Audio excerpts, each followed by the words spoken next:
సర్వవేదాంత సిద్ధాంత గోచరం తమగోచరం గోవిందం పరమానందం సద్గురుం ప్రణతోస్మ్యహం. నాకు సమస్తమైనటువంటి వేదాంతాలు సిద్ధాంతాలు అన్నీ కంటికి కనిపిస్తున్నాయి, కానీ మీరు మాత్రం కనిపించలేదు. సమస్తమైనటువంటి మాటల్ని మనం అర్థం చేసుకోగలుగుతున్నాం, కానీ ఈ అర్థం చేసుకోవడానికి కారణమైనటువంటి మన తల్లిదండ్రులు వాళ్ళు ఇక్కడ లేరు. అవునండి. వాళ్ళ వల్లే అర్థం చేసుకుంటున్నాం. అలాగే ఈ వేదాంతాలు సిద్ధాంతాలు అన్నీ గోచరిస్తున్నాయి, కానీ దానికి మూలమైనటువంటి గోవింద భగవత్పాదుల వారు అగోచరంగా ఉన్నారు ఇప్పటిదాకా. విద్య అగోచరమేగా. అంటే ఎంత మహత్తరమైనటువంటి వేదాంత స్ఫూర్తి అక్కడ చూపిస్తున్నారు. అలాంటి సద్గురుం ప్రణతోస్మ్యహం, అలాంటి గురువులకి నేను నమస్కరిస్తున్నా. ఇప్పటిదాకా నేను చేసుకున్నటువంటి వేదం కానీ శాస్త్రం కానీ ఇవన్నీ ఎవరి అనుగ్రహం?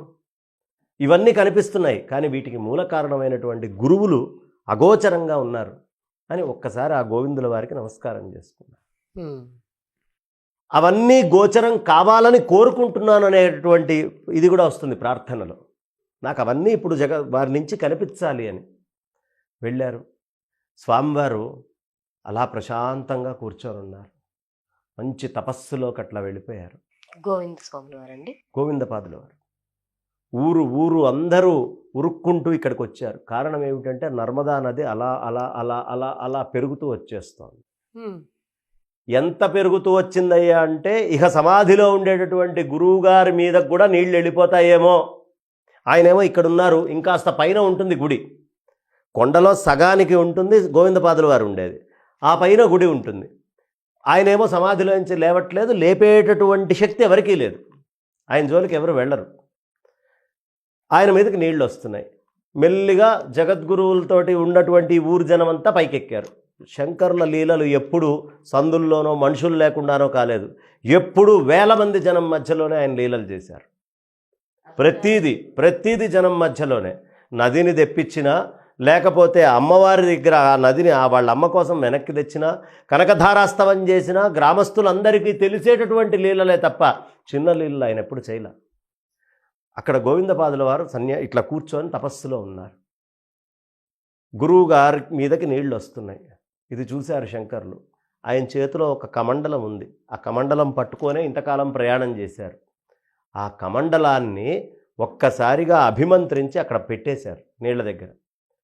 ఎన్ని నీళ్ళు వస్తే అన్ని నీళ్ళని ఆ కమండలం తాగడం మొదలుపెట్టింది. అద్భుతం. అసలు ఒక చుక్క కూడా. అంత గొప్పదైనటువంటి నది ఉధృతంగా పొంగితే ఇవాళ మనకున్న టెక్నాలజీకి ఆ నీళ్లను ఎలా ఆపాలో మనకు తెలియదు.